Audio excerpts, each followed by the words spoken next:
Morrowind is a single-player, non-linear role-playing game, the kind of game that is meant to transport the player into a different world.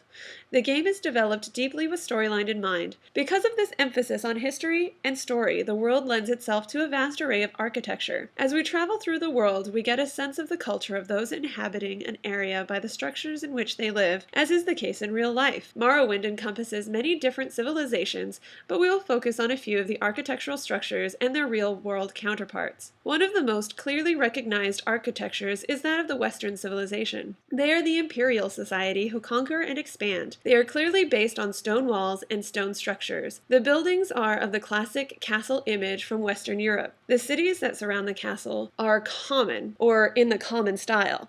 This has a distinctly British feel.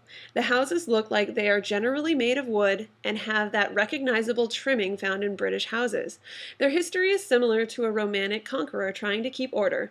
They set up their outposts amongst the indigenous tribes and try to keep order, and often are not well liked by the local population. This lends to the need for walls and stone in their culture. Another recognizable structural history is that of the Halalu. This culture has found valleys set inland a bit where they have constructed houses in what we would call an adobe style. They use mud and clay from their surrounding areas to construct their houses. This is very much like the Native Americans in the Midwest who inhabited areas like the Mesa Verde and into Arizona. This political group is sympathetic to the imperialists, who often have a fort near the Halalu towns, and their relationship shows in the similarities of the architecture.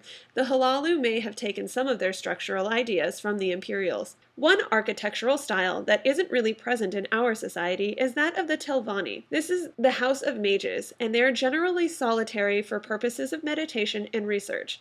Their lifestyle is not really structured or rigid, but more concerned on gaining power.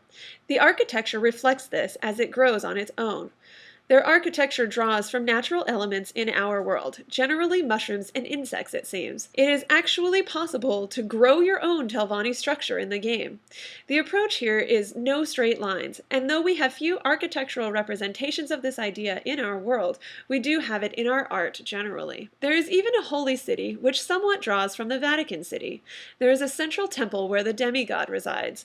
From that temple flows the city out in front. The city gets its name from the demigod who resides in the central temple, Vivek. The city is a collection of created islands surrounded by water. This is very much like the Italian city of Venice. However, Venice is built on actual islands, where Vivek is on false ones. This is the hub for enlightenment, and it is a beautiful city with lots of arches and canals.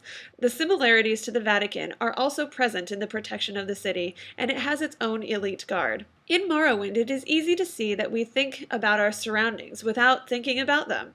Architecture often gets set aside as if it isn't making an impression on us, but architecture describes our world to us. It shows our understanding of it and our interaction with it, and beyond that, it is something to be appreciated.